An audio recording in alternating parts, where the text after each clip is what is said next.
शेतीबद्दल बोलत नाही, विकासाबद्दल बोलत नाही, काहीच बोलायचं नाही, फक्त मोदी हटाव, एकच नारा आमचा, एकच आमचा जाहीरनामा. हे वाटतं आपल्याला.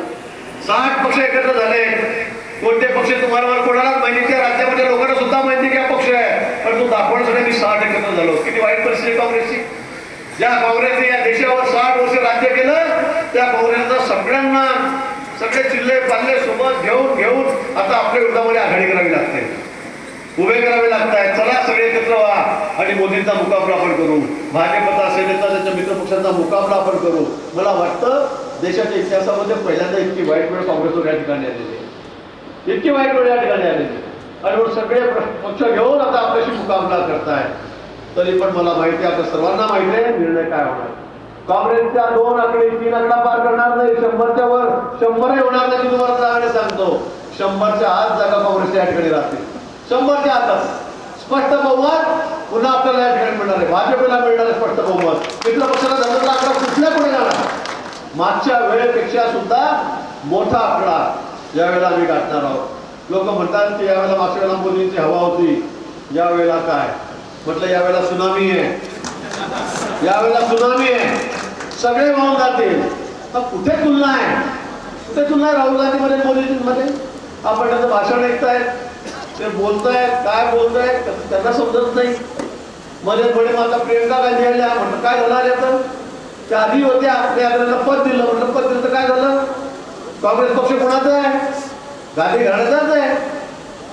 नेहरू पासून, इंदिरा गांधीपासून, मग राजीव गांधी, मग राहुल गांधी, मग सोनिया गांधी, आता पुन्हा राहुल गांधी, आता परत प्रियंका गांधी, अजून पुढची पिढी यायची नाही अजून. सगळं तुमचाच पक्ष आहे. काय फरक पडणार आहे. कोणी बाहेर आलं, काही विचारामध्ये फरक पडला, काही थिंकिंग मध्ये फरक पडला, काही दिशामध्ये फरक पडला, कुठल्या दिशेमध्ये तुमच्या काहीच नाही. आणि म्हणून तुम्ही किती जण आला तर आता लोक तुमच्याकडे बघायला तयार नाही. या इंदिराजांसारखे दिसतात, त्या त्याच्यासारखे दिसतात. आता इंदिराजींची पाहिलेली पिढी किती राहिलेली मला वाटतं 10% राहिलेली नाही. आणि मग तुम्ही आता किती गप्पा केल्या तर आता लोक तुमच्या भूस्थापना बळी पडणार नाही.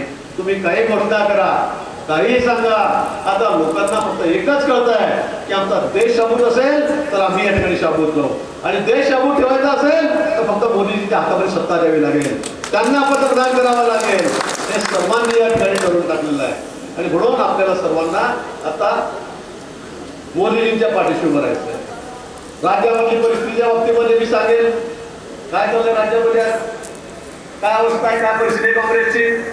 मला वाटतं पहिल्यांदा इतिहासामध्ये अशा 60-70 वर्षाच्या इतकी वाईट अवस्था काँग्रेसची या ठिकाणी झाली. विरोधी पक्ष नेते त्यांचे चिरंजीव आमच्याकडे आले, सुजय विखे पाटील. एक मोठं घराणं होतं, आमचे दादा रणजितसिंग मोहिते पाटलाचं मोठं घराणं शंकररावांचं, त्यांचे चिरंजीव आमच्याकडे आले. काल आपण बघितलं निंबाळकर घराणं हिंदूराजांचं, त्यांचे चिरंजीव आमच्याकडे या ठिकाणी आले. परवा माझ्याकडे फोन आले, निरोप आले, वसंतदादांचे दोन्ही मुलं नातू ते या ठिकाणी यायला तयारी. मला तुम्हाला 25 नावं मी तुम्हाला सांगेन, लहान मोठी आणि अगदी पहिल्या श्रेणीची सुद्धा, की ते सगळे धरण या ठिकाणी यायला उत्सुक आहेत आपल्याकडे. आमच्याकडे या, आमच्याकडे या, आमच्याकडे या, आमच्याकडे आम्हाला घ्या, मला घ्या, मला घ्या. आणि इकडे राष्ट्रवादीमध्ये म्हणतायत, कोणते जितेंद्र आव्हाड म्हणतायत राज्यामध्ये आता टोळी आलेली आहे. काँग्रेस राष्ट्रवादीच्या नेत्यांना सावधान राहा, आपल्या पोरांना पावणारी टोळी राज्यामध्ये आलेली आहे.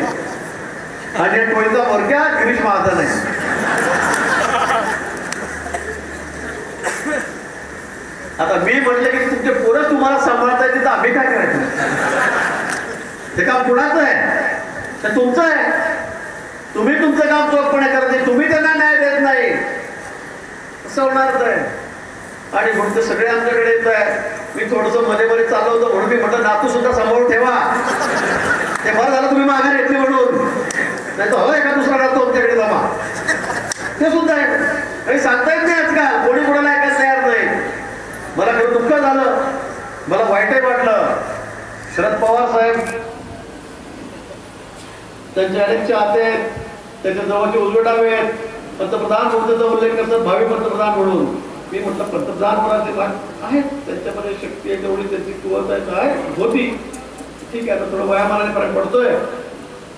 परंतु मला सांगा, शरद पवार सारखे नेते, ज्येष्ठ नेते, आज त्यांना उभारायला जागा कुठे? माढ्यामध्ये उमेदवारी घोषित केली, फिरले 2 दिवस, 4थ्या 5व्या दिवशी पुन्हा त्यांनी माघार घेतली, पुन्हा त्यांनी माघारी यावं लागलं. त्यांना काय कारण झालं सर? काय करत साक्षात्कार झाला? त्यांना कळलं की आता या ठिकाणी आपलं काही खरं नाही. पंतप्रधान व्हायचं स्वप्न दूर, खासदार कसे हो हा प्रश्न त्यांच्या समोर पडला. त्यांनी त्या ठिकाणी माघार घेतली. म्हणजे राहुल गांधीनंतर दुसरं स्वप्न पाहणारे कोण पंतप्रधानांचे? आमचे शरदराव. साधी उमेदवारी त्यांना त्या ठिकाणी करता आली नाही. काँग्रेसची अवस्था काय दयनीय झालेली आहे. तिकीट घ्यायला कोणी तयार नाही. अनेक ठिकाणी अजून जागांवर त्यांना उमेदवार सापडत नाहीये, नाही सापडत उमेदवार. आमच्या रावेर मतदारसंघात सापडत नाही. पुण्याची बातमी चालू आहे, कोणी उमेदवार होतं का म्हणून, कोणी तिकडे उमेदवार व्हायला तयार नाही. असे अनेक मतदारसंघ आहेत, विदर्भातले मतदारसंघ आहेत की या ठिकाणी त्यांना उमेदवार भेटत नाहीये. इतकी वाईट अवस्था, दयनीय अवस्था काँग्रेस आणि राष्ट्रवादी काँग्रेसची या ठिकाणी झालेली. कधी ना आणि कोणत्या पक्षाकडून आपल्याला अपेक्षा काय? आता राष्ट्रवादी काँग्रेसचे उमेदवार मी प्रश्न विचारला, समजा तुम्ही 2 लोक निवडून आले, म्हणजे येणार नाही यावेळेला, पण समजा आले, काय करणार तुम्ही? तुम्ही ज्यांना पंतप्रधान बनणार आहात ते पंतप्रधान शर्यतीमध्येच नाहीये, मग तुम्ही जाता कशाला तिथे? भुजबळ साहेबांना मी कशाला पाठवतो? समीरला राहू दे ना इकडे, आपलं आहे काय तिकडे? तो साहेबच नाही तिथे, तुम्ही कशाला चालले? काही गरज नाही तिकडे जायची. आणि म्हणून राष्ट्रवादी काँग्रेसचा डबा बोलत आहे, त्यांचं काहीच नाहीये, वर पण नाही खाली पण नाही. मला वाटतं की या ठिकाणी काँग्रेस असेल का राष्ट्रवादी असेल, सगळ्यांची पळता पळता फजिती झालेली आहे. आणि म्हणून सर्व देशाचं लक्ष आता एकाच ठिकाणी, एकाच माणसाकडे त्या ठिकाणी, आणि ते म्हणजे पंतप्रधान नरेंद्र मोदी. एक सक्षम माणूस, एक पोलादी पुरुष, हा आपल्याला पंतप्रधानपदी पुन्हा बसवायचा आहे. आणि त्यासाठी भारतीताईंना आपल्याला इथून त्या ठिकाणी पाठवायचं आहे, दिल्लीला पाठवायचं. भारतीयांचं भाषण ऐकलं मी 2-3 वेळा, मी मुंबईला ऐकलं, इथे ऐकलं. डॉक्टर आहेत, BBS आहेत, KT पवार साहेब. दादा मला माहित आहे, मी 95 ला पहिल्यांदा निवडून आलो, 25 वर्ष झालं मी सतत आमदार आहे. त्यावेळेला मी सोबत त्यांच्या होतो, नंतर सोबत त्यांच्या होतो, 10 वर्ष मी सोबत काम केलेलं आहे. एक वेगळी ओळख या घराण्याच्या भागामध्ये. अनेक वर्ष दादांनी या ठिकाणी या भागामध्ये एक सेवा केली, आदिवासी भागातील लोकांची सेवा केलेली आहे. आणि त्या घराण्यातल्या सोन आम्हाला या ठिकाणी मिळालेलं आहे. आणि अतिशय उच्च शिक्षित, अतिशय चांगलं वक्तृत्व त्यांचं आहे, चांगले विचार आचार त्यांचे आहेत. अशा आम्हाला या ठिकाणी उमेदवार मिळाल्याबद्दल तर म्हणजे मला खूप आनंद झालेला आहे, बराच आनंद झालेला आहे की चांगले उमेदवार आपल्याला यावेळेला लोकसभेसाठी आमचे प्रश्न त्या प्रभावीपणे मांडू शकतील, इंग्रजीमधून बोलू शकतील, मराठीतून बोलू शकतील, हिंदीतून बोलू शकतील, सगळ्या भाषेवर प्रभुत्व त्यांचं त्या ठिकाणी आहे. असे एक चांगले उमेदवार आम्हाला त्या ठिकाणी भेटलेले आहेत. आणि म्हणून आपल्या सर्वांची जबाबदारी येतं या ठिकाणी, सर्वांची जबाबदारी या ठिकाणी की आता आपल्याला मोठ्या आपण शर्यत लावली, आपसामध्ये चांगलं झालं. तुम्ही दोघी भांडत होते त्यावेळेला दराड्यासाठी तर रागारागात पाहत होते की मी पण बघतो तुम्हाला कसं. स्पर्धा कशी असावी? तर स्पर्धा अशी असली पाहिजे, स्पर्धा अशी असली पाहिजे की कोण पुढे तुम्ही बघतो. आणि कमी अधिक प्रमाणामध्ये सगळ्या भागांमध्ये ही स्पर्धा आहे की यावेळेला मोदीजींना मतदान कुठल्या मतदारसंघातून जास्त. उमेदवार तर आपले आहेत, पण आम्हाला मतदान मोदीजींना करायचं आहे. आणि म्हणून मोदीजींना मतदान कोण जास्त करतं, कधी एखादी तारीख येते आणि केव्हा मी कमळाचं बटन दाबतो. प्रत्येक तरुणाच्या मनामध्ये आता एक उत्कंठा आहे, तो आता वाट बघतोय, त्याला घाई झालेली आहे की मी मोदीजींना मतदान कधी करणार आहे. कारण या देशाचं नेतृत्व त्यांच्या हातामध्ये द्यायचं आहे, देशाचं भविष्य त्यांना मोदींच्या हातामध्ये द्यायचं आहे. आणि म्हणून सगळ्यांना आता खूप त्यांच्या मनामध्ये एक उत्कंठा लागलेली आणि त्यासाठी सगळे आता वाट बघताय. फक्त आपण कुठे कमी पडता कामा नये. आपण सर्वांनी आता घरोघर प्रचार करायचा आहे, गावात प्रचार करायचा आहे, आपले विचार तिथे मांडायचे.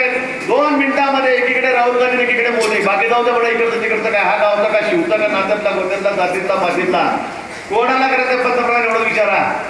लोक निरुत्तर होतील, समोरचे लोक सुद्धा निरुत्तर होतील. आणि या पद्धतीने आपल्याला त्या ठिकाणी जाऊन मतदान प्रचार करायचा आहे. आणि येत्या मतदानाच्या दिवशी आपली तारीख आहे 29 तारीख आहे, शेवटच्या टप्प्यात आपलं मतदान. शेवटच्या टप्प्यामध्ये आपलं मतदान आहे. त्या दिवशी जास्तीत जास्त मतदान काढू. उन्हाळ्याचे दिवस आहेत, आळस करू नका. सुट्यांचे दिवस आहेत, थोडी बाहेर पडायचे, आपली मुलं असतील, सुना असतील, कोण असतील, नातू असतील, सगळ्यांना एक एक मत आपल्याला जमा करायचं, एकेकाला त्या ठिकाणी आणायचं आहे आणि या ठिकाणी मतदान करून एक मताधिक्याचा उच्चांक या ठिकाणी आपल्याला गाठायचा आहे. शरद बघूया कोण जिंकतं. कोणी जिंकला तरी फटका मारत आहे. मला वाटतं की आपसात काही लागली का काही शरीर, तर तसं नाही. पैसे तुम्ही द्यायचे जास्त आम्हाला, म्हणजे मतदारसंघाच्या विकासासाठी पैसे मी तुम्हाला जास्त द्यायचे, बरोबर आहे, काही हरकत नाही. चला, पण तो एक चांगली शर्यत आपण तुम्ही या ठिकाणी लावलेली आहे, त्याबद्दल आपल्या सर्वांचं या ठिकाणी अभिनंदन करतो. आणि माझा आपल्या सर्वांवर विश्वास आहे, माझ्या या सगळ्या बसलेल्या कार्यकर्त्यांवर विश्वास आहे, सगळ्या नेत्यांवर विश्वास आहे. काही म्हणते मी पहिल्यांदा अशा पद्धतीने काम बघितलंय की इतके लोक येतात, इतके कार्यकर्ते उत्स्फूर्तपणे येतात. काही वर्ष तुमचा अनुभव तिकडचा वेगळा आहे, आता इकडचा पण अनुभव आपण या ठिकाणी घ्या.